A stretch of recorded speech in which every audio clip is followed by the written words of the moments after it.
All right, mine's on. Okay.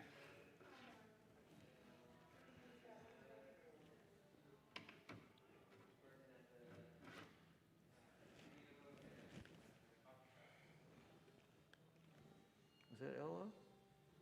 Hmm? Is that Ella down there in the? No. Oh, Jess? Yeah. Yeah. It's good to see you. How are you feeling? No, not that Jess. The one in the white shirt. Oh, she's someone that Andrew brought. Okay.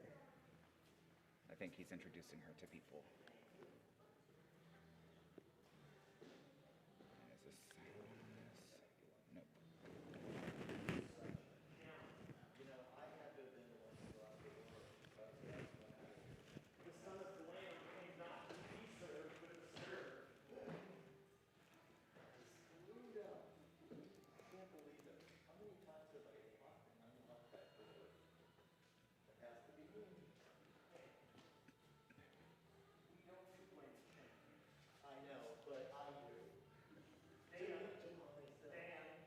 Stop it! We don't do it here. No buts about it. Keep it at your house, please. We're not interested. Also, kick it out there. Stop. Yeah. You're like, eh.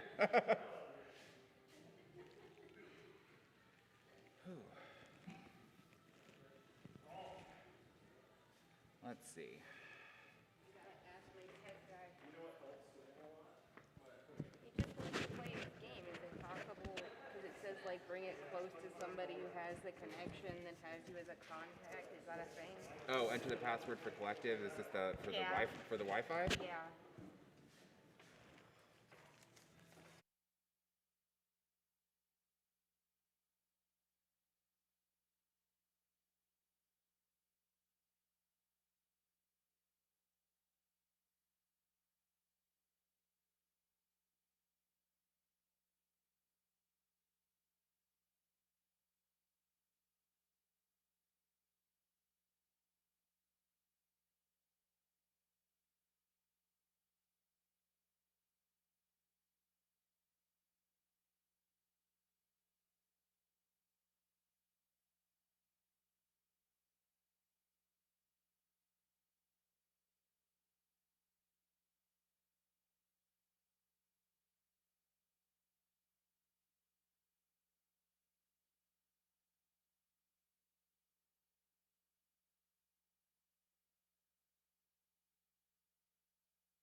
got just one life.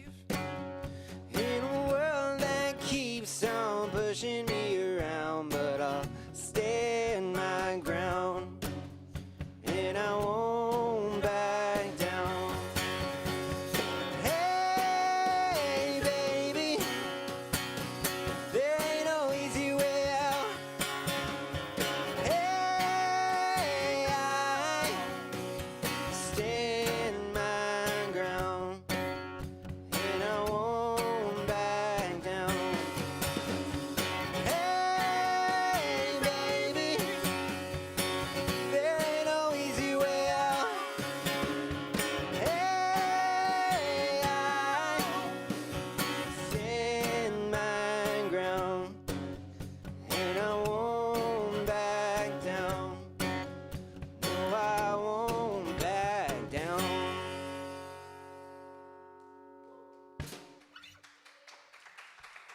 Thank you, thank you, thank you. Thank you. Welcome to Collective, to Sunday Night Liturgy. My name is Ben. I will be the host for the service tonight here in beautiful downtown DeLand, also at wearecollectivechurch.com, where you can subscribe to stay connected. We're going to get into this more later, but tonight is going to begin. You're hanging on my word. I appreciate it. You're such a good listener. Here. Thank you. Tonight, this is going to begin a season of a little less formality, a little less production, and a little more focus on kind of the organic experience of being here in the room. So I figured tonight, to make that really clear, what I would do is not have my clicker working. So that's where we're starting. I'm going to see if I can get it paired right now. While I do that, you guys are going to watch. Yeah, it's just not programmed. It's going to happen right now in real time. Or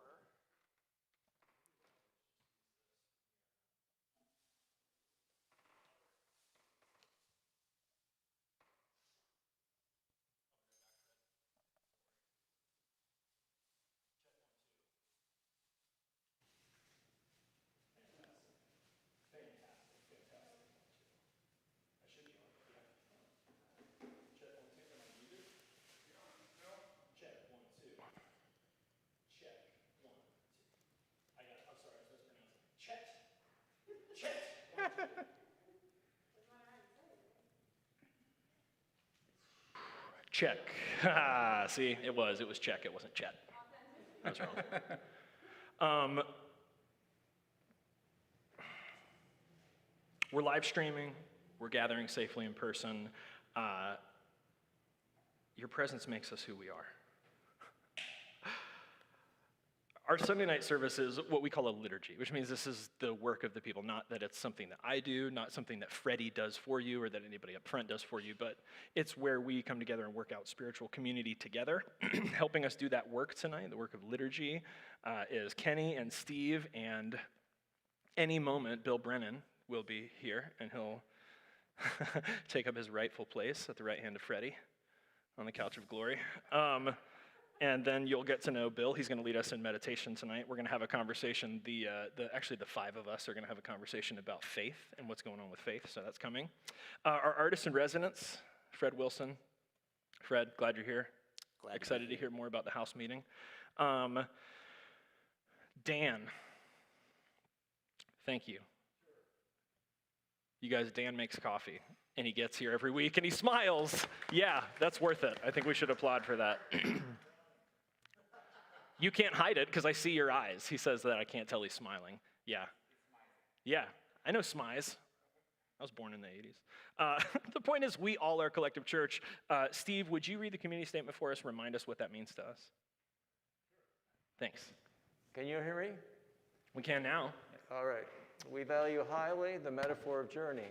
We are different people from different places and backgrounds representing an intergenerational community, and we've traveled different paths. So we agree not to make assumptions about the person across from us, next to us, or in conversation with us. We challenge ourselves to be sensitive, knowing this community includes a diverse group of people, from lifelong followers of Jesus to people who are just now open to the idea that God might exist. We strive to avoid offense, ask good questions, articulate and explain our responses. We don't assume fluency in Bible, spirituality, or church language because we believe the message of Jesus is not for Christianity, but for humanity. So we do everything in the spirit of love and grace. You guys got to sing with us tonight? Especially because the author of the song is with us. Happy homecoming, Brooksy. Glad you're here. To put you on the spot. No, thank you.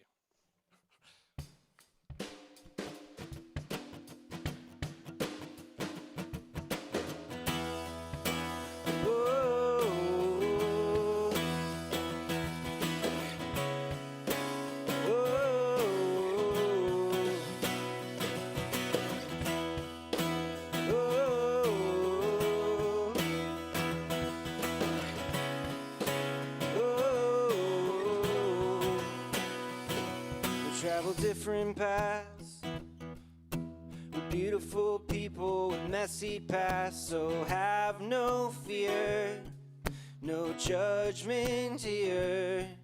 Whether you believe in Jesus or don't believe in anything, something you can teach us. You belong, no right, no wrong.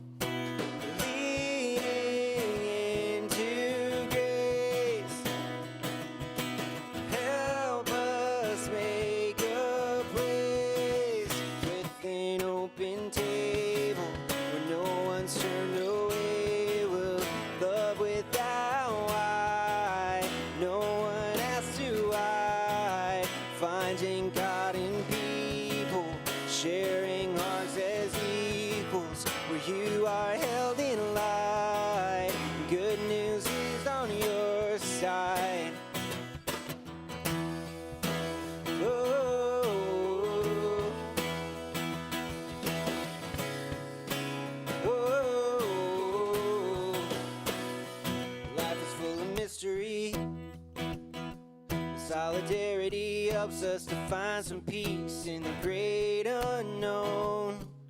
You don't have to be alone.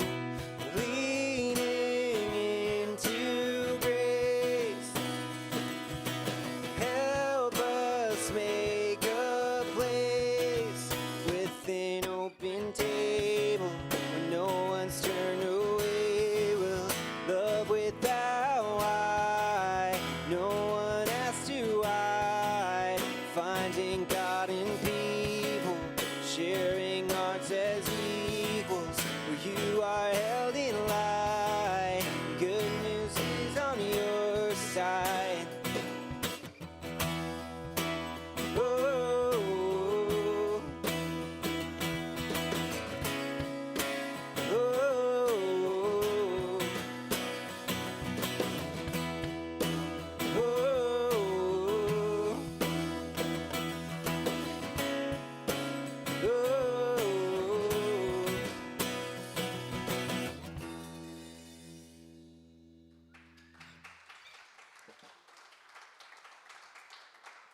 All right, so far you guys get to participate in an informal poll, but you have power. Congratulations. I know that's why you came here. So far, yes to the drum kit, no to the drum kit. Dan wants drums, Sharon wants drums. I'm not going to hold it against you. It's my love language, but if you don't want it, that's okay.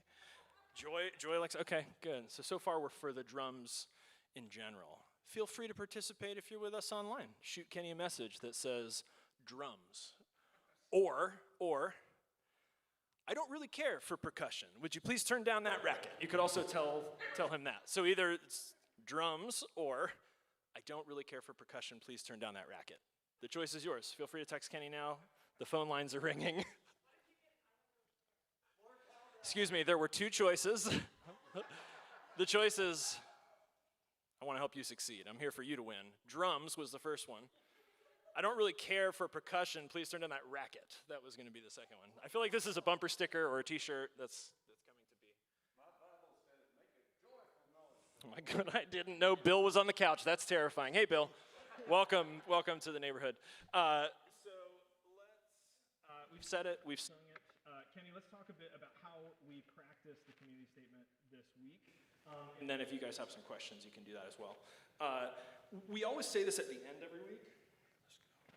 Sorry, Brandon, I know this is a better mic situation if I can find it. Should I go into housing? There we go. I knew it was here somewhere. We say it at the end every week, at the very end, help us to kind of strike the room and clean up for yoga. But we haven't mentioned it in a little while. So if you don't know, I'm not going to say every Monday, but most Mondays, the room is empty and we have Sarah Humbert, who is currently a character. That's bugging me. That's rubbing. Hold on a second. But then you've only got Today, two, so. these electronics.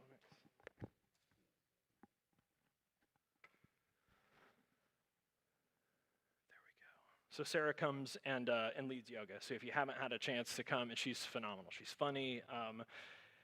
We sort of think about it as an opportunity to embody spirituality that we can sort of choose not only in our mindset, not only in our sort of spiritual practices, but in our bodies. We can choose to embody sort of flexibility for a new week. And we try to make it clear that this yoga is for every body. And that means that if you have any sort of pre-existing conditions, limitations, we'll work with you wherever you are, kind of beginning your yoga journey. So feel free to come to that. Kenny, what do you got for us? Before we move on into the rundown real quick, I do want to catch up with the online community because they did have some votes on the drums. Cool. How many for drums? We've got Amber representing the Parkers saying yes to the drums. We've got Michelle coming from work, yes to the drums. Okay, we got yes to the drums. Melanie representing the Wilsons, yes. That's 5. Dottie says, I think it's about time, tired of Ben banging on the furniture. Hey, all right. Yeah. And so if you're wondering, it is open season again. Feel free to roast from your own home. Send your roasts to Kenny. He'll vet them and sort of share them with us. So it seems like a generally positive response to the drum so kit. we've got drums. Fantastic. Thanks. As far as the rundown, practice always begins with the collective's weekly email. If you haven't had the chance to sign up yet, you can do that on the website, subscribe to the email, and check the box for the rundown. Then you can pick which groups you want to sign up for. It can be something that is every week, like Collective Cares or Yoga, which Ben just talked about, or it can be something that's once a month, like Art and Soul or Pints and Parables. Remember, though, that if you don't check the box for the rundown, but you do check those other boxes, you'll get nothing. So check the box for the rundown. You'll get the information that you need. It's especially important to check the box for the rundown when we start talking about the Faith House meeting, because that's how you're going to be able to get access to that. By doing all of this, your dashboard will be set up for your engagement, for communication, and practice. So speaking of faith. Yeah, so the need to be in the communication channel is essential for stuff like this, and I'm going to kind of catch you guys up. I think most of you guys are familiar, but we've been working for several years now, 5 years or more, with an organization called Faith that pulls together interfaith congregations, not just Christian tradition congregations, but interfaith congregations around Volusia County to hold elected officials accountable for the kind of things that we want to see happen in terms of progress for justice in our county. So that's been things like carrying Narcan for police officers for overdoses, the First Step Shelter to address homelessness, things that we've done with the school to prison pipeline, and handling restorative practices rather than punitive practices. In the last couple of years, Freddie and I have been really advocating hard for an affordable housing trust fund in Volusia County, because we are going to be 16,000 affordable housing units short in the next 10 to 14 years. We have to start addressing those problems now. This is not people who are homeless downtown right now. This is already we're 10, 15 years behind. So we're fighting hard to get that happening. But a part of the process that Faith undergoes each year is a cycle for how they determine community problems. And we're in the listening phase of that cycle. And so we're having lots of house meetings, listening meetings. Why don't we just start out by saying, I think maybe Steve first, why don't you share some of the victories that we've, maybe I just did that, didn't I? Did I just go through all of them? Good, please, okay. I didn't mean to steal your thunder, I just got excited. You left me one or two. Good, well share us, what else have we been great at, Steve? All right, well, kind of in order, and I'll repeat what you said too, is a substance abuse treatment program in the county jail. Yeah. Nighttime bus service until midnight, which enables many workers in the service industries to get to the jobs. Yeah. local hiring ordinances, which gives local workers an advantage when looking for jobs. The SAVE, I don't know what that stands for, docket, in which a case manager and a judge work with homeless people on an alternative to jail, fines, and fees, which saves the county an estimated $375,000 a year. Wow. Ban the box, removing the question that asks about criminal history from the applications of city jobs and from jobs of private contractors or vendors who contract with the city. So that's a great example of like when people look at the work we do and they go, well, where's the specific anti-racism work? Ban the box of specific anti-racism work because that box heartily disadvantages communities of color and minorities compared to obviously, yeah. So Yes, because they're disproportionately arrested. exactly, absolutely. So I know those are all connected, but I wanted to point that out because I think sometimes it's hard to go, where is that specific kind of anti-racism work? It's in policy, is part of what we're pointing to. Sorry, go ahead, Steve. That's all right. Just two more.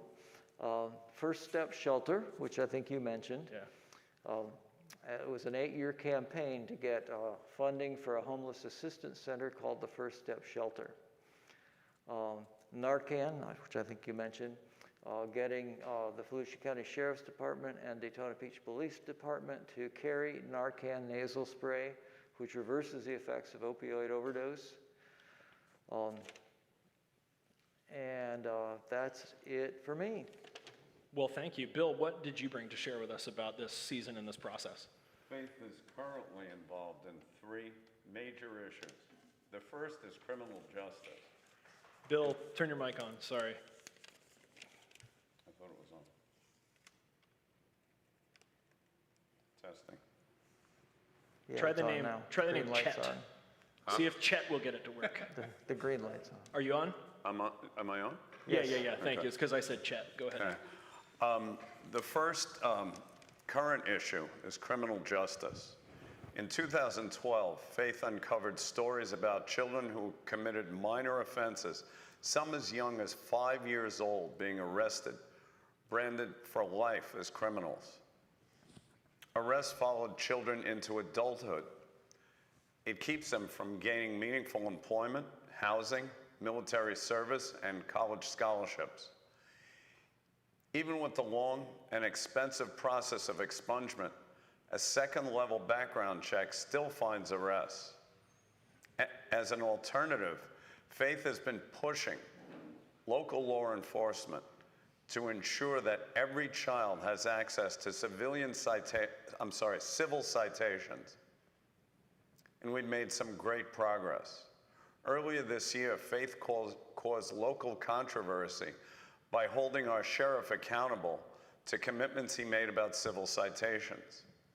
Despite his public comments since our action assembly, civil citation usage has skyrocketed in our county, with nearly 100% of eligible youth receiving a second chance.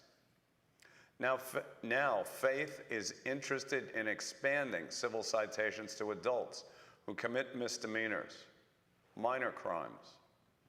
Faith is also focused on increasing affordable housing options in our county for renters. Right now, nearly a third of renters in our area pay over half of their income on rent. Many essential workers like EMTs and nursing assistants don't earn enough to afford a standard 1-bedroom apartment. Likewise, many seniors in our community are struggling with fixed incomes as rent increases astronomically. Faith has been calling on our county to create a housing trust fund, which would empower nonprofit and private sector developers to create housing that's affordable to working families and seniors. And this year, Faith is also gathering stories about environmental injustice. We heard stories already about people getting sick from lead in their tap water and neighborhoods facing increased flooding. These problems may seem overwhelming.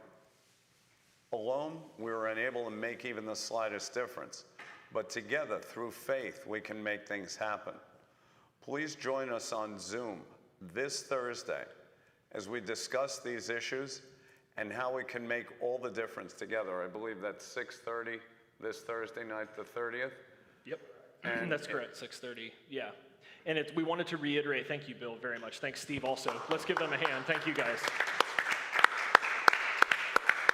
Just a second, I'll get to you in just a second. Thanks for your hand. Part of what we want to reiterate is that the Zoom link for this particular meeting is going to be in the Wednesday rundown. So in addition to everything Kenny just did to get you to sign up for the rundown, the direct Zoom link, because we heard this week that when you post a Zoom link through Facebook, sometimes if you don't have the right Facebook permissions, you wouldn't be able to get through to the link. So that link will be in the email directly. You can find it there. You also can probably find it through Facebook as well if your settings are right. But just so you know, and again, the whole background on how faith does what it does and why it works is people power. This is one of the things where if you're wondering, like, what can I do as a part of a church? What do I do as just one person that actually makes a difference? Showing up to stuff like this, and yes, even on Zoom. Because when we hold accountable elected officials, what they see on the other side of the Zoom is that number. How many people are really concerned with the way that they're handling what we've asked them to do, how we're holding them accountable? So if you can be there, that would be awesome, because we really need to hear your voice. And we were talking about the value of storytelling, finding out what you guys are seeing and hearing and feeling as community problems so that we can kind of keep this listening happening. Any questions or anything about that for Thursday night, about faith and that process?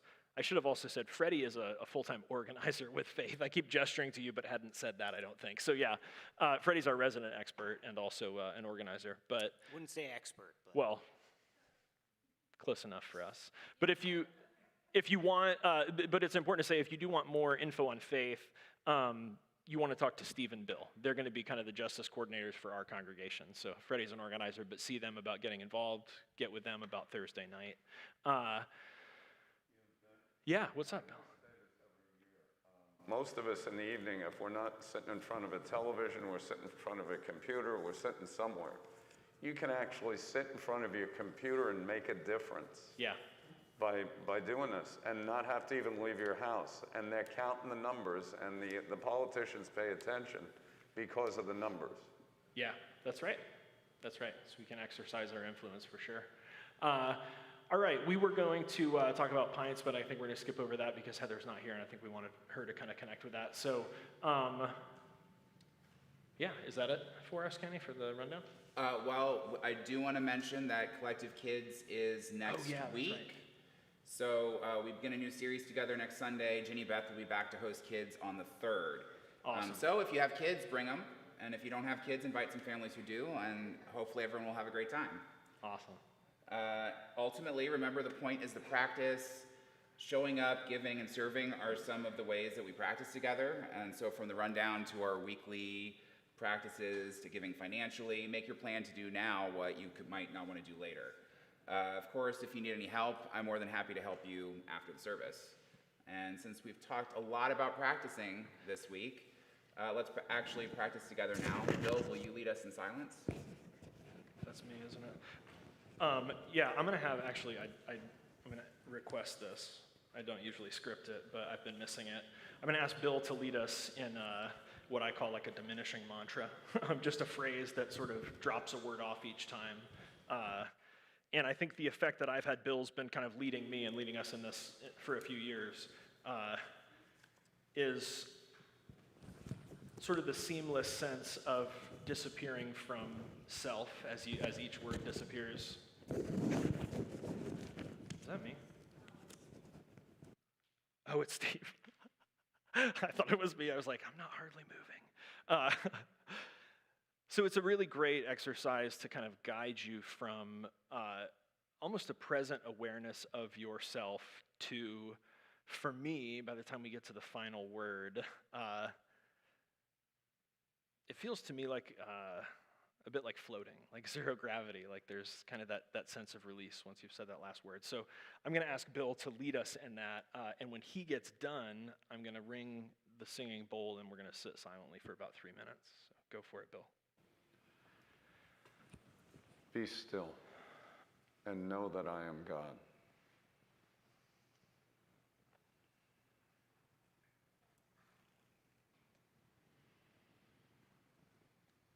Be still and know that I am.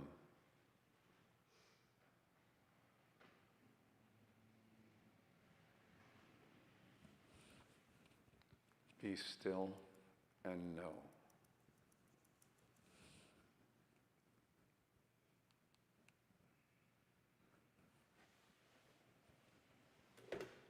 Be still.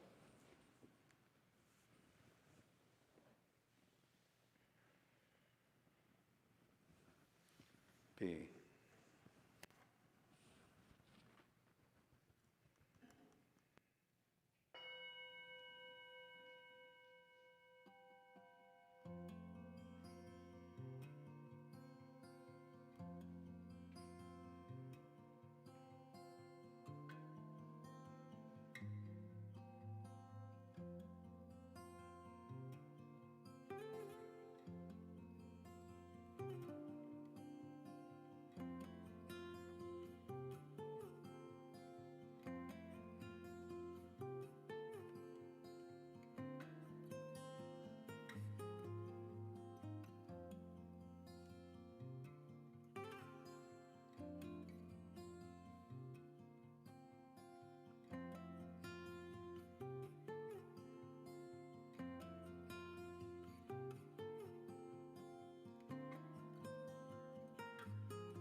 Come out of a time of silence. Do it gently.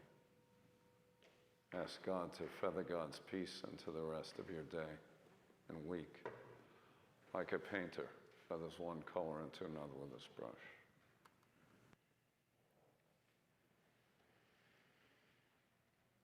Thank you, Bill.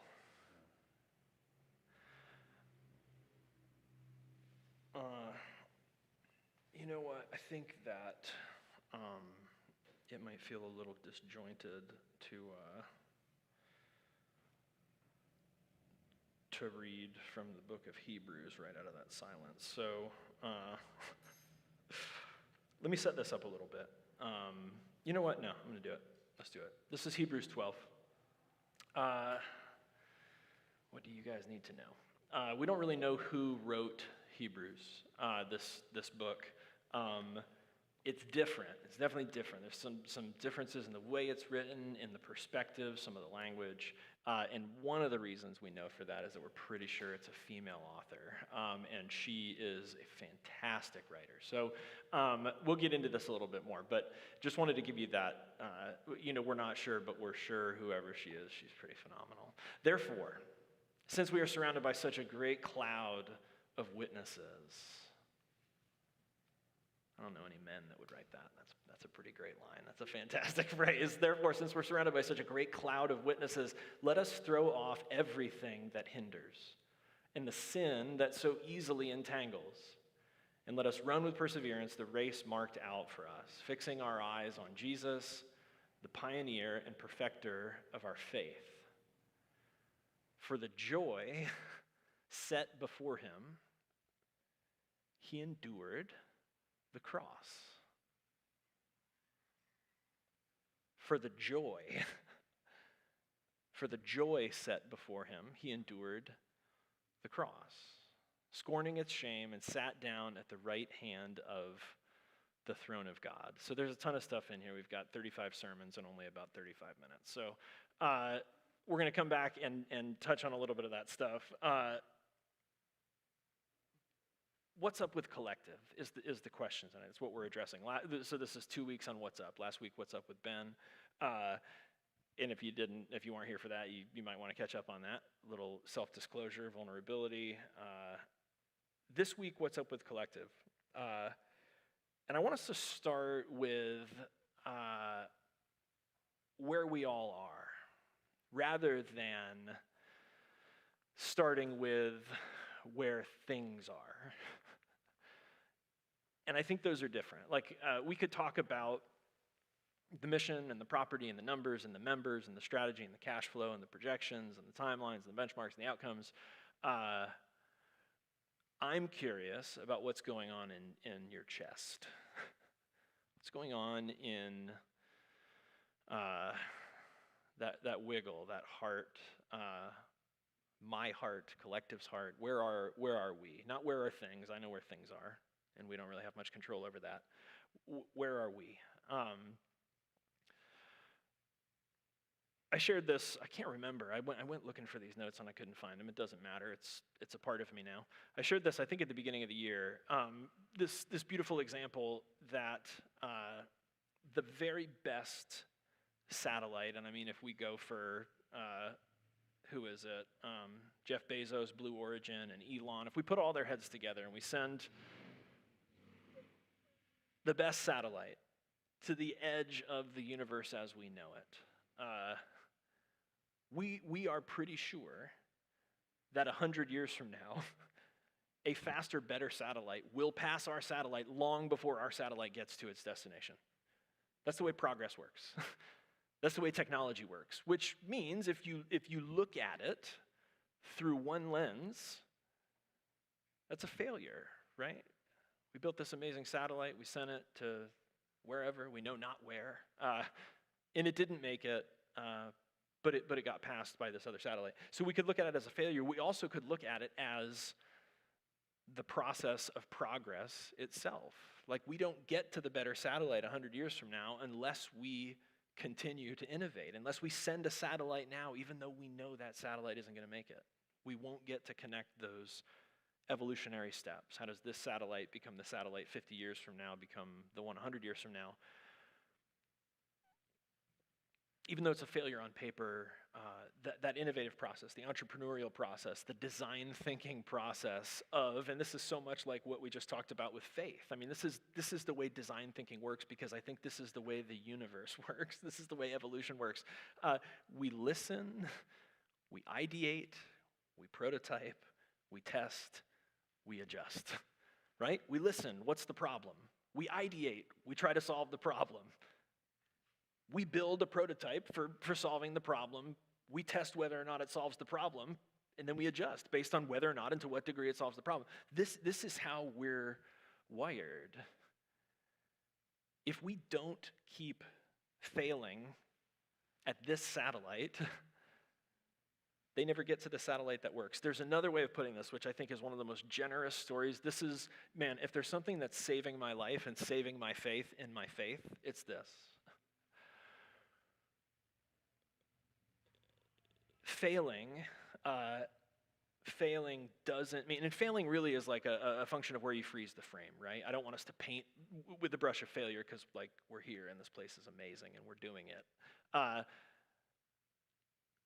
The phrase "we're not wrong, we're early" has been the most merciful and gracious truth that I've been walking around with in the last week. We're not wrong, we're early. What we're doing, the world that we see, the kind of community that we're building, it doesn't exist yet. And we want it to, and we're working towards it, and it doesn't yet, and we're floundering on the way to getting there. That doesn't mean that we're wrong. It doesn't mean that we stop now because we didn't get it. It means that we're early. But like I said last week, this is also a time where the world is ripe for it. People are looking around and going, every story that comes out every day about religion is corrupt. Everything political is corrupt. Anything that has a dollar sign connected to it is corrupt. Everybody's got an agenda. So people are kind of waking up post-election, post in COVID, and asking, who do we look to? Who do we look to?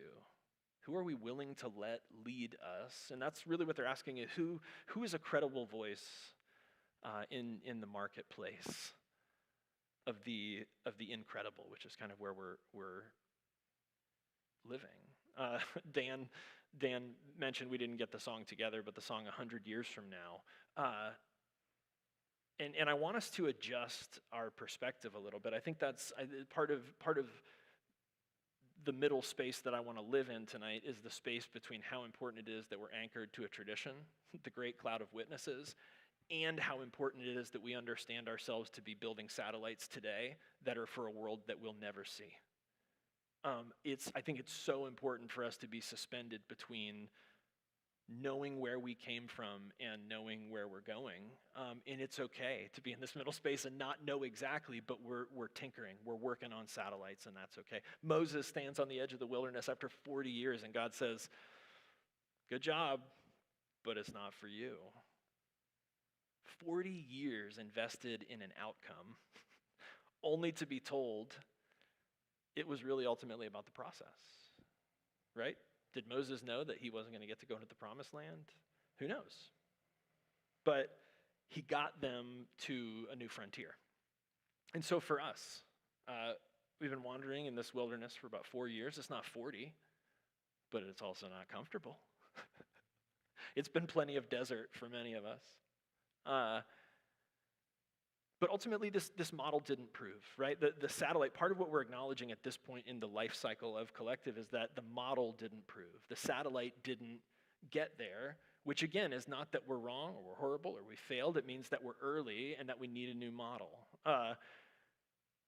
There is a plan. There's a plan for this community. There's a plan for rebuilding the community. And I want to start with reassurance that it includes you and me. It includes you and me. It includes, at least in the short term, this building. It includes eating and singing and sermons and queer stuff and justice stuff and anti-racism stuff and mental health support stuff and practices and public theology and lots and lots and lots and lots and lots of laughter and lots of joy and gratitude and happiness and togetherness. And I've decided that for the next season of Collective, I'm going to allow warm fuzzies. So if you guys want to start feeling warm fuzzies, that can be okay too.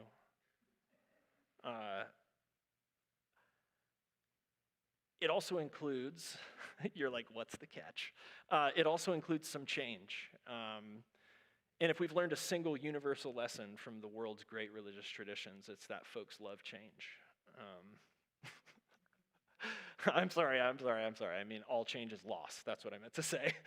All change is loss, which means that we're going to change, and that means we're going to grieve. We're going to change, and that means we're going to grieve, and that's okay. That's a part of what we've been saying is important since we started meeting, since we started coming to that table that says death is the engine of life. We've known that in order for us to really thrive, things have to die, things have to come, things have to go, things have to change. So let's start with just some honesty about the questions. I said let's start with our heart. Are we still going to be here? What's going to change? What's it going to feel like? And I've been living, Kenny and I've been working on this project that we're going to release in the new year. And these are sort of the constellation of questions we've been living with. Maybe simply this, is there a place for me? Is there a place for me? So first of all, yes, there's a place for you and so many others. Are they still my people? I mean, I can't decide this for you. My sense is yes, we're still your people and more than ever before. Only insofar as we help one another to become the people for others, knowing that other people need people in the same way that we need each other. Why, maybe you guys might not worry about this as much as I do. This isn't as much a personal question, but why collective? You know, we're 10 years in. Like, if we all let ourselves be scientists and engage this objectively rather than emotionally, which is really tough, none of us can do that. But if we're scientists, we could ask the question, what's the value of collective? What's the value strategically of collective? What is it that we're doing? And really what we're asking, this is more of an org theory question, but it's something for you guys to chew on. What do we do that no other church, no other Methodist church, no other spiritual community, Christian or not, no other social change organization, no other club, no other meetup? What is it that collective does that is so unique that we shouldn't stop doing this in the world? It was rhetorical, but I'm going to let Bill answer it because I'm curious. We ask good questions and we listen for answers. We also articulate and explain our responses. That was right off the top of my head. Yeah, Joy. We love each other on diversity. Yeah. The things I came up with, and I don't know, I'm asking. This is, like I said, less formal. The thing I came up with was sort of the message we've been leading with for about the last 18 months, which is unconditional belonging and transformative love. And I think the best way for me to articulate that is every other religious tradition that I personally have encountered, when you get through all the outer layers to the very core center, has at its center a transaction that's required to be okay. To be okay with yourself, to be okay with God, to be okay with your neighbor, whatever it is. And by unconditional belonging, we mean that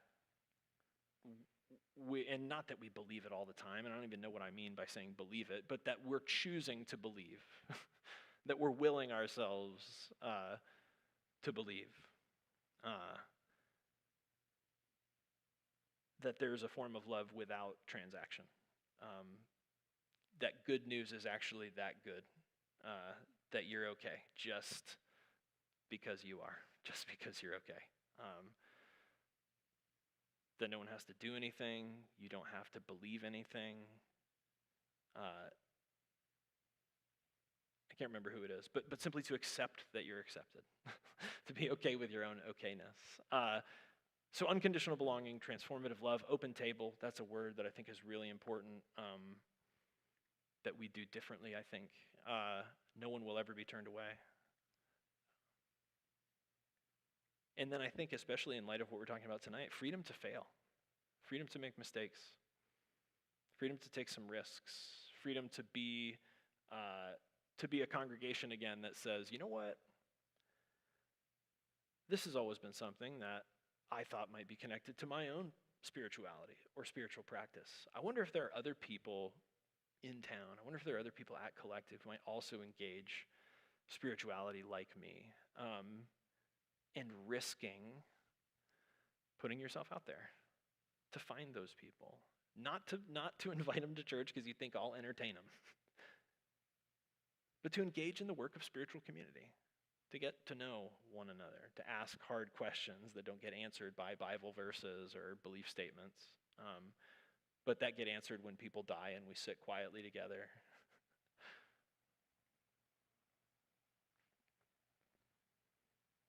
So our hearts might be raw and curious and open, but maybe defensive, and these are all very normal. That's totally okay.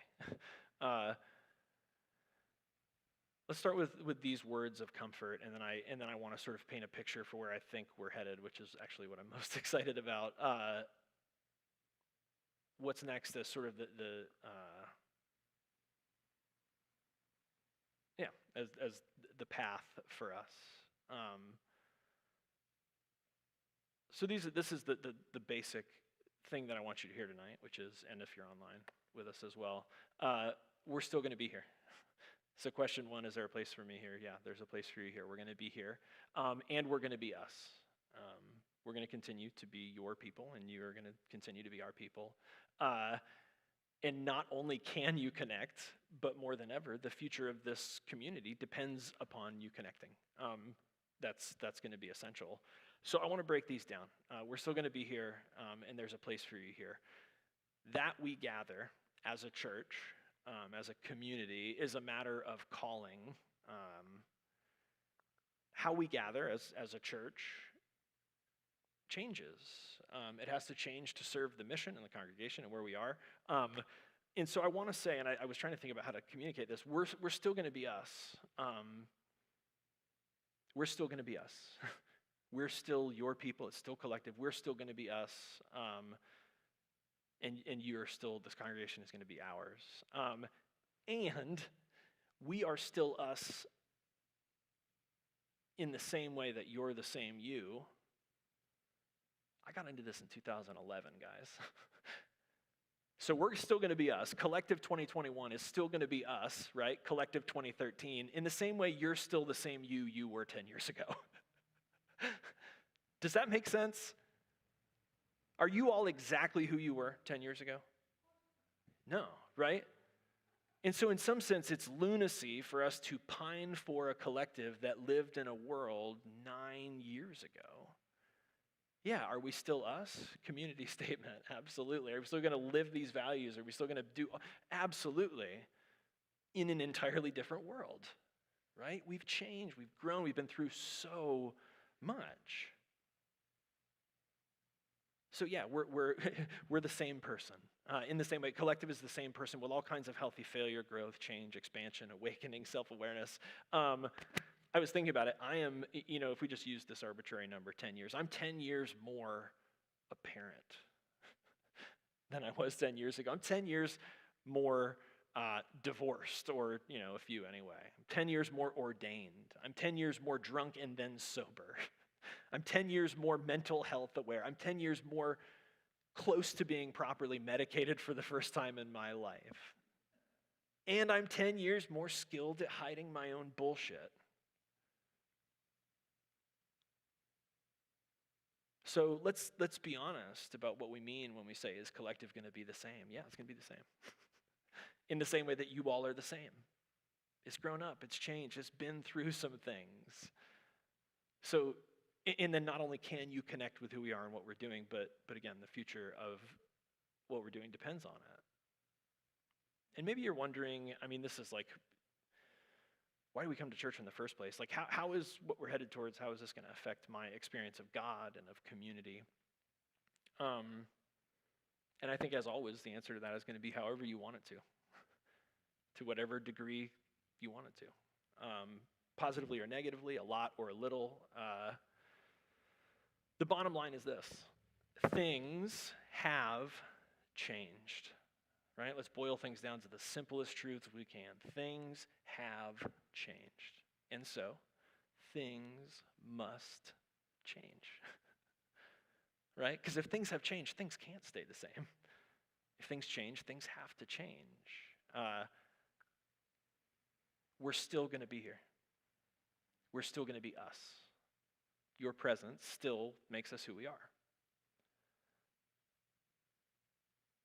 And even though things will change, we have a really, really, really good plan moving forward that I think for the first time in a long time kind of sets us free to enjoy this work. and to really love this church and to be like thrilled to invite people to come experience what's happening. And all of this for the next few years while we allow time to correct things that were not in our control. We've had such a season the last few years and things have not been in our control. So we need to do this work with joy as we allow time to correct this. One of the major issues that everybody is dealing with is how to fully staff organizations that are in a pandemic that prevents full operational income. And we've been wrestling with this all along, right? We lost Jess pretty early in the pandemic. Or to put it bluntly, church giving and theater rentals depend on getting people together in large groups. And we've been in a pandemic for, what are we now, 20 months, 22, I don't know. So what does this mean? Collective, as a congregation, cannot afford my full-time salary. We have a phenomenal plan to slowly transition me to part-time by next summer. So it's not like I'm like punching a ticket, I'm out the door, to transition slowly. That's like 8 more months, 9 months, to part-time by next summer.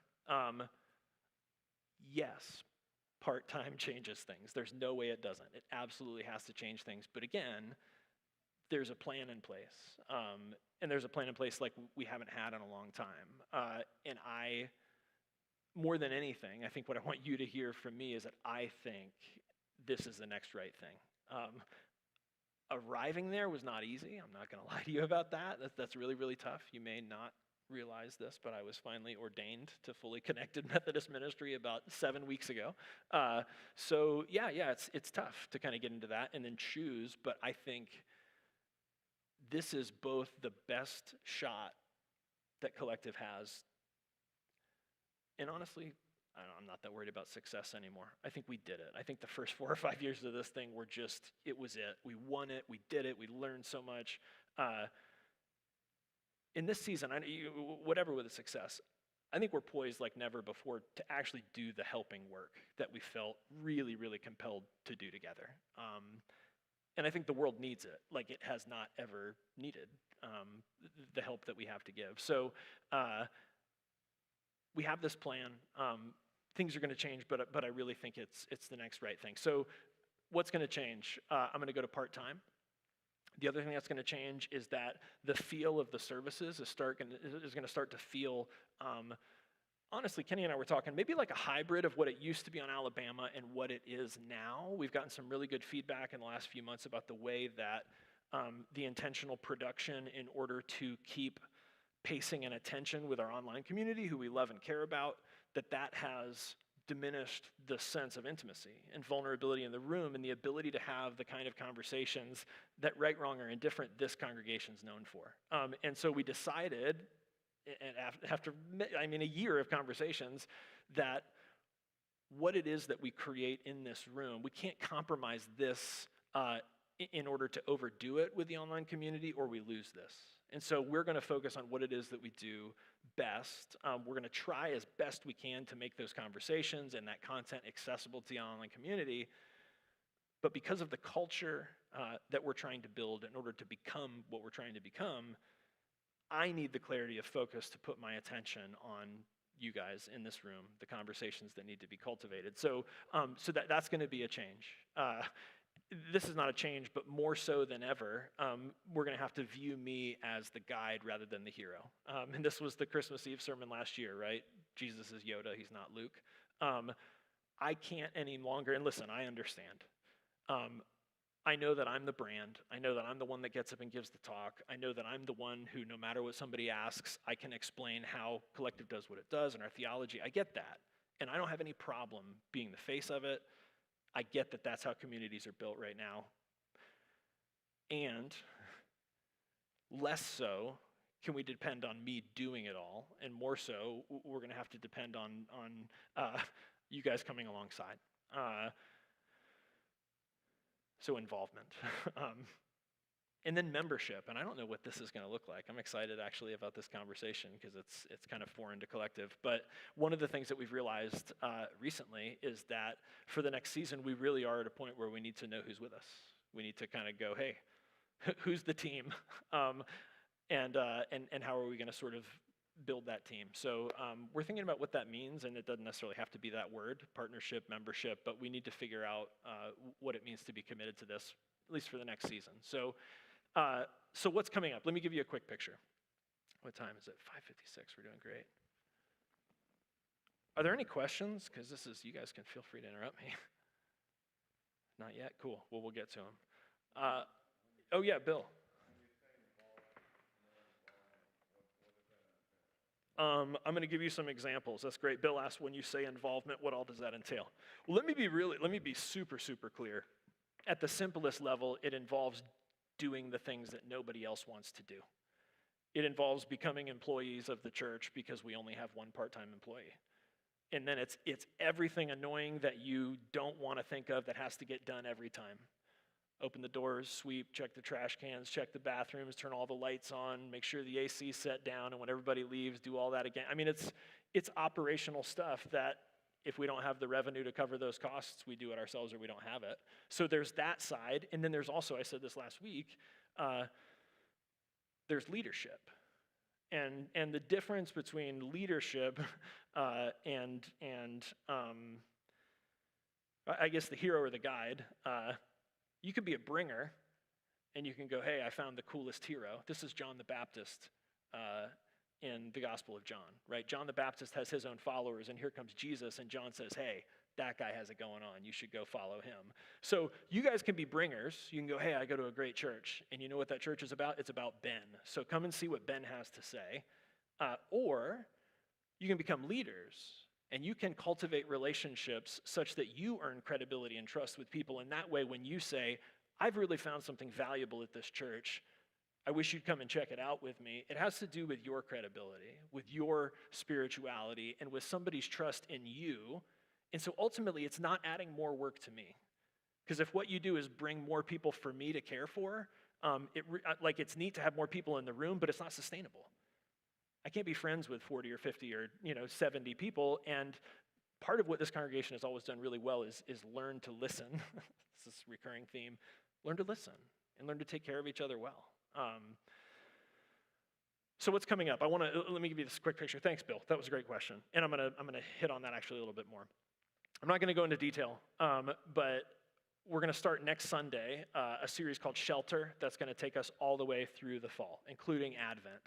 So for the next 4 months, we're going to be in this series called Shelter. And I'm not going to get into it a ton, but it's really addressing primarily fear. And so we're going to start for a couple weeks understanding fear, taking some ownership of the fear that we definitely have. What are the stories that we've told about fear? What's the history of fear? Do we even understand how fear works, like biologically, physiologically, in human history? So we're going to talk about that. And we're going to build towards about 7 weeks in a row. That'll be kind of the bulk of the fall. And we're going to talk about simple practices for when you're afraid. I mean, it can't get more practical than this. And it's going to be really simple stuff, like when you're afraid that you've done something that you can't fix. When you're afraid, I mean, Brandon and I were talking about this. Actually, everyone in the room, there was like 5 of us before the service, everyone is talking about fear of not having enough. Right? Brandon's talking about it, his business. I'm going, yeah, I'm getting ready to tell the congregation I'm about to cut to part-time. Fear of not having enough. Like this is real. I mean, coming out of the pandemic, coming out of the last election cycle, we looked at the fall and said, what is it that people need? How can we serve the community?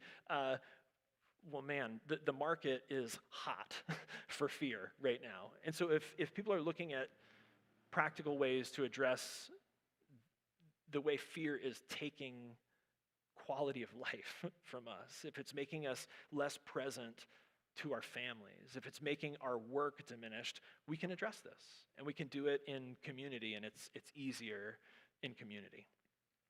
So Shelter, that's coming up. We're also, obviously, we're going to have Advent. We're going to have the community candlelight this year, Christmas Eve services, all that good stuff. So it's going to feel similar. In the new year, we are going to be doing a series, and this has been months in the making. You guys may have heard of the Studio Creative Group. This is a kind of video production marketing company connected to New York Ave, which is who consults with our web development. So we've been working with them for a while to basically create a content and marketing plan that's going to roll out in January. That's also going to be connected to the series that we'll be doing January through Easter, with the goal of really building participation and connection towards Easter. And then from Easter, kind of getting people bought in and connected with what we're doing. And again, I want this has been so hard not to talk about, but the part of the value, I guess, and I think our consultant Josh has said several times, is the what does he call it? Like not the shock factor. I can't remember what he calls it, but anyway. The plan is basically to engage questions of particular cultural relevance in such a way that it funnels the people asking those questions into this community and says, this is the place where you're safe to ask it. This is the place where it's not off limits. This is the place where other people are asking the same question, and that's totally okay. So for example, we're going to ask, or rather we're going to answer. So the idea behind this is that it's built around what people are searching for if they're searching for spiritual community. And so these consultants basically identified these questions, and then we had to come up with the responses in order to funnel people towards what we're trying to create. So for example, we'll be answering questions about hell. We'll be answering a lot of questions about human sexuality. We're going to answer directly questions about racism, Black Lives Matter. We're going to answer questions directly about vaccines and masks. We're going to talk very directly about God, guns, and Christian nationalism. And part of this is a return to the way Collective started, which is by saying that public discourse about these things, and almost in the way that faith does this, public discourse about these things that really matter is in and of itself a sacred practice. Whether or not people go to our church, that creating safe spaces where people from our community can come together and safely deal with this stuff, unpack this stuff. The stuff that we've all, like some of us have brought such messed up stuff from our religious backgrounds or lack of religious backgrounds. And I think a lot of times we feel like victims. I know there have been times in my past where I feel like a victim, like I'm like, oh, I had all these like really repressive youth group messages, and it messed up my adult relationships. Yeah, we're not victims. Like we have the ability. Like this is where we are now. So what do we do with it? I think we can take some responsibility, and I think especially in community that can be really powerful. So what else? Maybe a Sunday Soul brunch next spring. We're talking about bringing those back. For a long time, we've talked about a retreat, like getting an opportunity for us to get away out of here somewhere overnight for some intentional time together, preferably in nature. And we will say, if you don't like camping, you absolutely. So we'll put you down for no. No for camping. 10-4. I was talking to Dave this week. Cool, fair enough. So no tent. I was talking to. Yeah, fair enough. Good deal. I was talking. Yeah. Let me finish this sermon up and we'll talk after. Is that cool? 10-4. So I was talking to Dave this week about, and he was saying how much he misses. I think, what was it called, Kenny? Way back in the day, or Thursdays. So he just did this thing that was just because he wanted to. So he would have people over on Thursdays. They would make a bunch of dinner. And it started out as a thing that was like, hey, a handful of friends. And I think he was saying like, at one point it was like 39 people in his house or something, just crazy, because it was this very genuine, and I know we've done a ton of like open table at the Garrett's house. Part of what we want to do is we want to admit this is a weird time. Right? This is a horrible time to be starting a church, to be reopening a church, to be trying to get people to connect with one another. The vaccine has made it really tough. And we don't have all the answers. We certainly don't want to put people in situations where they feel unsafe. But we also want to say that there's some important being together technology that we're all missing. And if there are safe ways to do that, we want to start to resume that stuff, getting together, having coffee together, having meals together, that kind of stuff. So all that, and I think you maybe, if you were here last week, you'd be like, man, Ben, your last week was like your whole crazy life and mental breakdown and your new zeal for this work again. This week, maybe it feels like it's a little bit scary, like maybe the church is really struggling and changing, and maybe we're losing ground, financially. But then I'm here saying, it's all okay. We're going to make it. It's going to be great. And I realized as I was like writing, kind of thinking about this week, I'm like, man, I sound like a cult leader. Like this sounds like what a cult leader would be saying, which sort of tracks with where we've come from. And you should rightly though, right, as if you were listening to a cult leader. This is a point I think in every healthy spiritual community where you let your red flags fly, where you let them fly, and you ask honestly, and this is maybe you revisit it.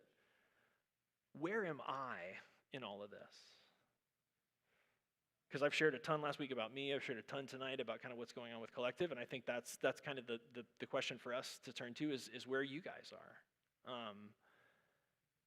And only you can answer that. Where do you fit in all of this? I can't answer that for you. What I promise is that I'll sit with you at coffee. We can sit in the lounge and hash it out. I'm happy to help you discover that. Come over to my house. We'll sit under the bamboo. So I don't know exactly where each of you fits in this. I know that there's a place in it. I know that we need you. I know that your presence makes us who we are, as it always has. But I wanted to say that for me, what's in it for me and why I'm here, and I think I realized this some as I sort of was looking at the way that this passage from Hebrews, this brilliant author, holds together the suffering of the cross with some sort of larger joy. And I think what it helped me to realize is that I, in this season moving forward, in whatever form, I'm here for the joy. I'm here for the joy. I'm here to say good news. I think that's maybe a privilege that I lost sight of in the dark days. But I want to come smiling, and I want to say good news every week. And I think I'd summarize it like this. I think the clarity of sort of my mission and calling right now is to make students of love that love the world well. I think that's who we are. I think that's our mission. I think that's what the world needs. So for me, that looks like preaching part-time and giving direction to championing justice work through faith, anti-racism work by listening and responding, equality work through collective cares, healing through the counseling co-op, creative community building through our partnership with the Create Space. And for us all to sort of take on the mantle of leadership in our community as a credible voice for people who are looking for a voice they can trust. And again, this is one of my favorite things about being in recovery, that we don't claim spiritual perfection. We claim spiritual progress, right? We want people to look at us not because we're perfect, but because we're so honest about all our shit, right? We want them to be unable to resist authenticity. Authenticity. I mean, ultimately, that's what anybody who's going to walk through these doors is going to wonder. Can I be myself with these people? Can I be myself with these people? And the only way that they can is if we're real. I'm here to laugh and to keep waking up, and ultimately to keep telling people that it's okay. And this has always been a part of my calling from the beginning, is to tell people that it's not their fault, that God is not mad at them, that we're sorry that people hurt them in God's name, that there's a place for people here, that no one will ever be turned away. These kinds of things that people who have been particularly and acutely hurt by religion or spirituality or whatever, this message that those folks need to hear. That's my calling.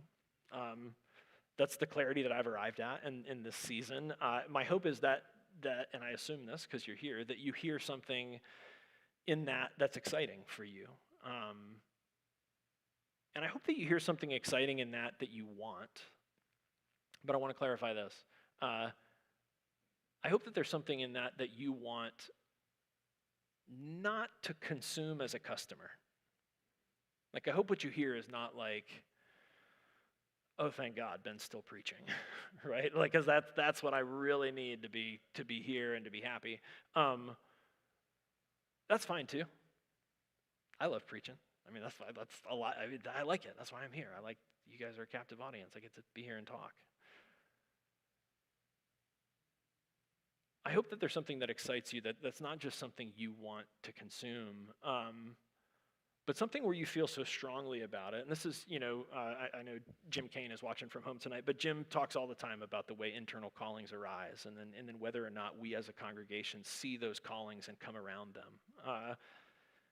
And so if something is exciting, I hope you start to think of yourself as people carrying around a gas can. And I think when you see something that's really exciting, pour a little gas on that fire. Find out how you can add to what's already working. Look for ways that you can amplify what's working. Kenny and I were talking about, like, we've got, what do we already have? We've got Pints and Parables. So how can we utilize what we have and pour some gas on that fire? I mean, it's a once a month thing. If you're available, maybe you make a commitment to go and you invite somebody. Small stuff, but momentum stuff, snowball stuff. Very organic, hanging out with neighbor stuff. And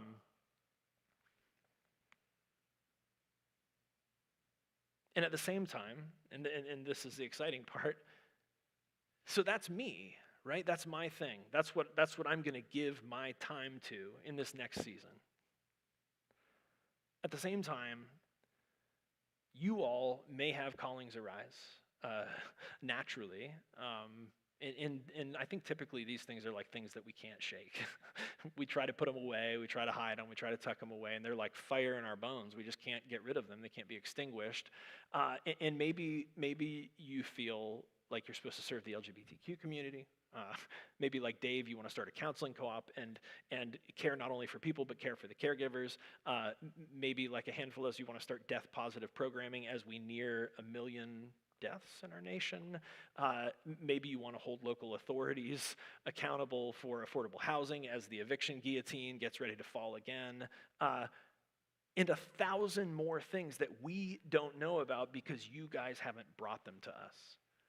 And part of what I'm saying is, like, I get the gift of being the leader, and so I get to stand up front and say, this is my calling. This is the way my life is shaped to make my contribution to this community and this congregation. Come around and absolutely help me pour gas on that fire. And when we're at our best, as you guys start to go build your own little fires, what we do together is we start to pour gas on those fires also. We come around your individual callings, again, for the sake of the common good, for this community, for all the different ways that we're helping. And the bottom line is empowerment, right? Half of my power now is going to be focused elsewhere. But the work still needs to get done. So I'm going to have to hand some of that work and some of that responsibility, and I think that's a great definition for power, work and responsibility. I'm going to have to hand some of that power to some of you all. I need to empower you all to make up whatever is going to be lacking in my own power and execution in this next season. We don't know what that looks like yet. We're going to figure it out. But I'm going to need more help, and I'm going to need help asking for help, and I'm going to fail to ask for help. Dan's nodding because he offers every week, and I ask very infrequently.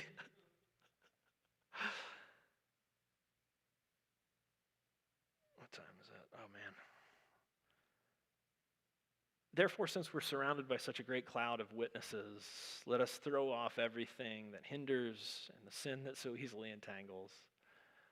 Let us run with perseverance the race marked out for us, fixing our eyes on Jesus, the pioneer and perfecter of our faith, for the joy set before him.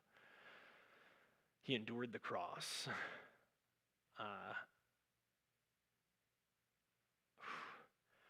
That just the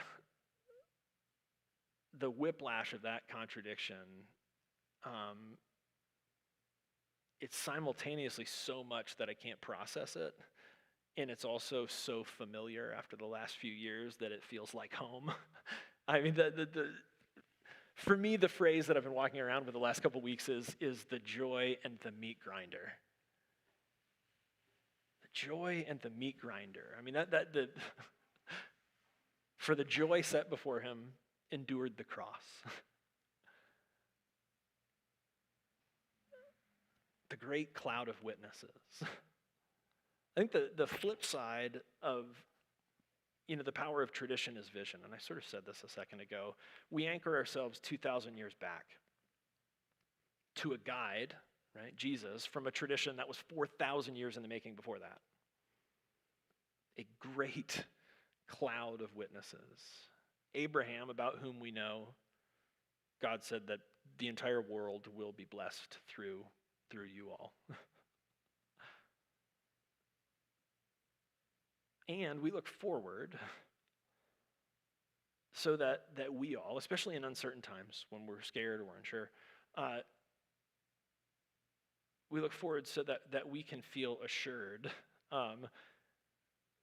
even in our insecurity now, that this fall, we can look forward and say 3 months from now, we know that we will have opportunities to help people come face to face with the way that fear is difficult for them and hurts their lives. And we know that we can look forward, and in January, we're going to be helping people engage issues of sexuality and anti-racism and nationalism. And again, as a way of saying, when we feel insecure, we remind ourselves that we come from somewhere, right? That we've been wrestling with these same questions for 6,000 years. And yes, it's been a few tough years.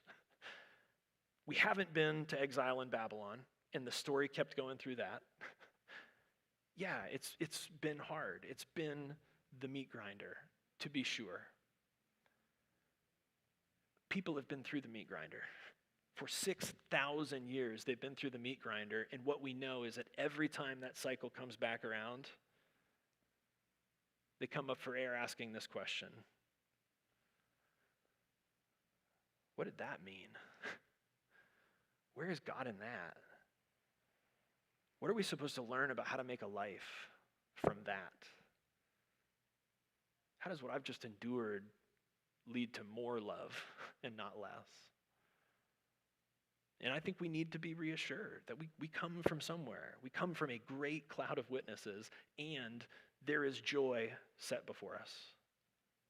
We come from somewhere and we're going somewhere. And I think this is a moment, at least for me and I hope for us, to reorient towards the joy that's set before us. Because I think for a long time, the question has been, can we survive the meat grinder? And I'm here tonight to tell you that that's not the point, right? What's the worst thing that can happen? We die. Our faith is apparently that resurrection is real.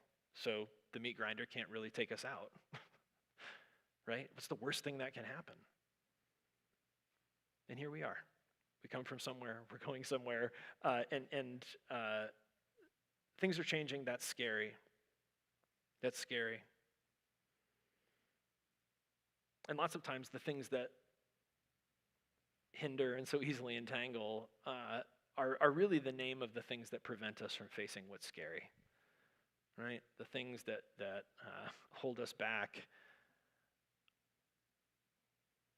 They prevent us from facing it. They prevent us from being brave and getting vulnerable and being courageous.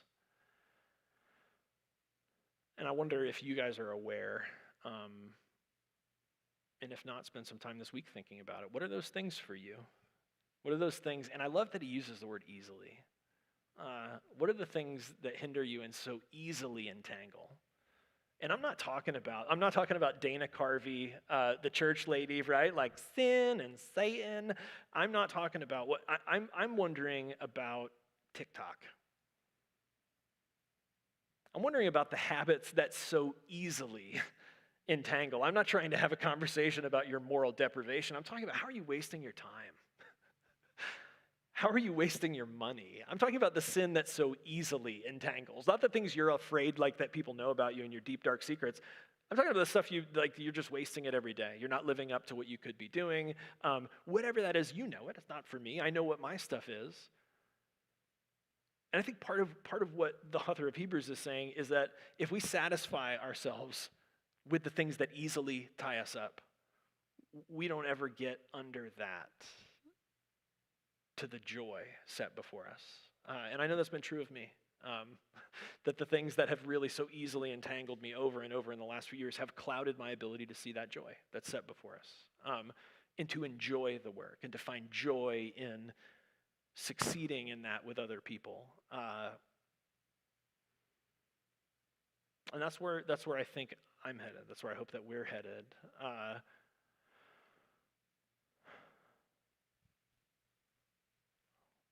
And that's this tradition.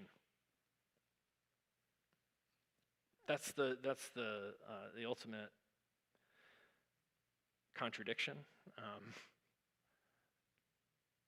That we would come to know God most in the cross of Christ, and that for the author of this letter to the Hebrews, that knowing God fully in the cross of Christ is not only knowing suffering, but knowing joy. And I'm going to be really honest with you tonight. I'm 39, about to turn 40 next month. I'm too fucking young to know what that means. I am. I believe it. I believe it's good news, and I've lost a lot of people, and I've suffered plenty. But I feel like I'm still too young to really know what that means for joy and the meat grinder to sit side by side. But I also know it's the truest thing I've ever heard. That's how life is. That whatever real joy that we have to rest from this life, it probably comes on the other side of the meat grinder, and that it probably doesn't come without it. Great love and great loss. And for me, what that's left me wondering this week is which story I will choose to live from. And I think this is maybe ultimately the simplest practice, and this is the thing you can carry with you into this week. We can choose each day and in each interaction and each moment to believe that we live in a world of suffering. That it's hard, it's exacting, survival of the fittest, and that every now and again, if you're into astrology, the stars align. If you're into religion, God favors you. If you're into gambling, you hit your slots. Every now and again, there's some joy. Yeah. Every now and again, the meat grinder takes a day off, and you get some joy. Or is the greater context, is that which is, and here's the question, is that which is set before you, that which you choose to see, is it suffering or is it joy? Does your life take place in the context of joy that we call life? And in the context of the joy in which we live, just by virtue of being alive, it's a gift. In the context of that joy, are there hard days? Is there suffering? Yeah, absolutely. No question. But making a choice about how you choose to see the world this week, I have a suspicion that it'll change how you feel. If the things that you face down this week, and you will, right? I mean, I know you came, you listened to the sermon, that should be enough, but you're still going to struggle this week. It's not all going to go well. In those moments, will you choose to see those as islands in an ocean of joy, or the other way around? In a minute, we're going to come to this table and receive the Eucharist. This is a symbol for us in our tradition of the materiality of our faith and the humanity of God.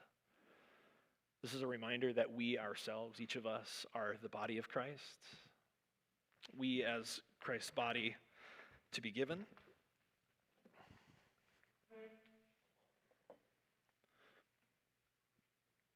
And as Christ's blood to be shed.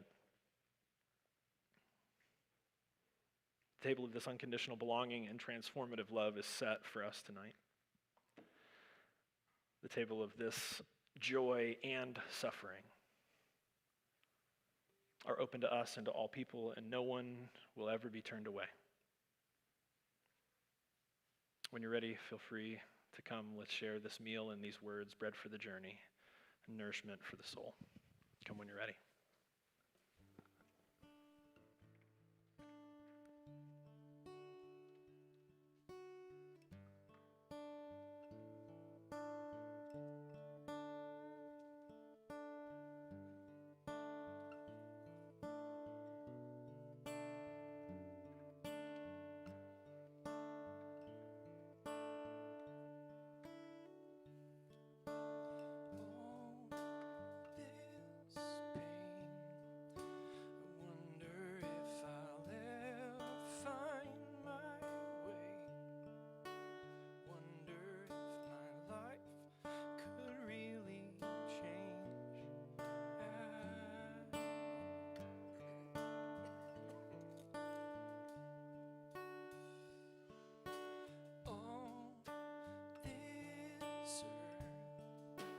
Could all that is lost ever be found?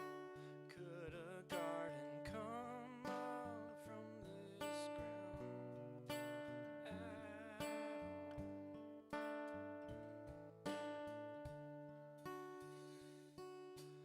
You make beautiful things. You make beautiful things out of the dust. You make beautiful things.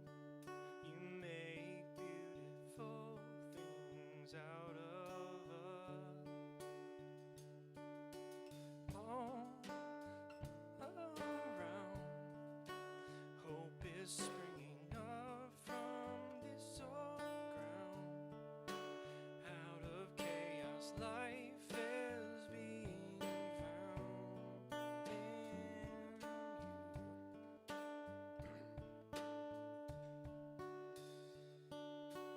You make beautiful things. You make beautiful things out of the dust. You make beautiful things. You make beautiful things out of us. You make beautiful things. You make beautiful things out of the dust. You make beautiful things. You make beautiful things out of us.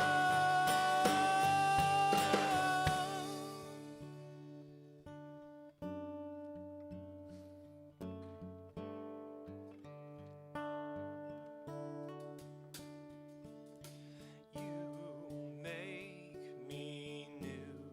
You are making me new. You make me new. You are making me new. You make me new. You are making me new.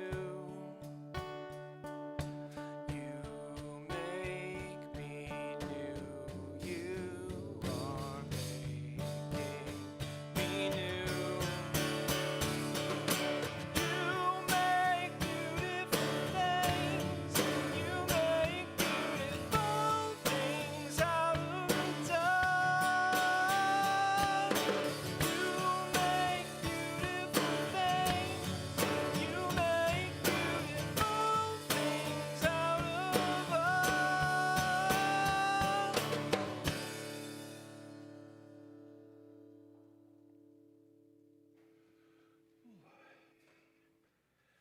Thank you so much for joining us in person and online. If you guys want to applaud for Ben and Freddie, I think you should do that. Thank you. Especially those of you online, thank you. Yeah. Thank you again for making financial support a part of your practice by visiting collectivegives.com. And make your plan to stay connected by visiting wearecollectivechurch.com. You can update your preferences and customize your engagement. For benediction this evening, we've got another excerpt from Anne Lamott's Bird by Bird. The garden is one of the two great metaphors for humanity. The garden is about life and beauty and the impermanence of all living things. The garden is about feeding your children, providing food for the tribe. It's part of an urgent territorial drive that we can probably trace back to animals storing food. It's a competitive display mechanism, like having a prize bull, this greed for the best tomatoes and English tea roses.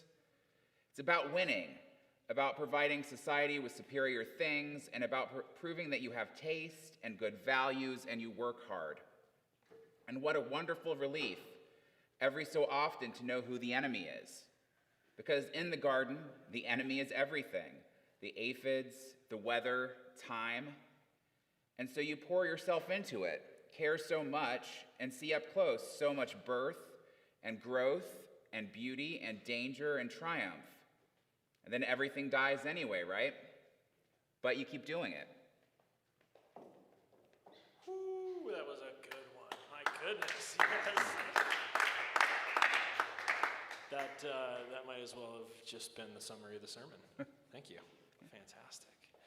Let's bring our hands together as a symbol of our intention, first to our foreheads for clarity of thought, to our lips for clarity of speech, and to our hearts for clarity of action, so that in all that we say and do, love would be our first thought, our first word, and our first deed. Grace and peace.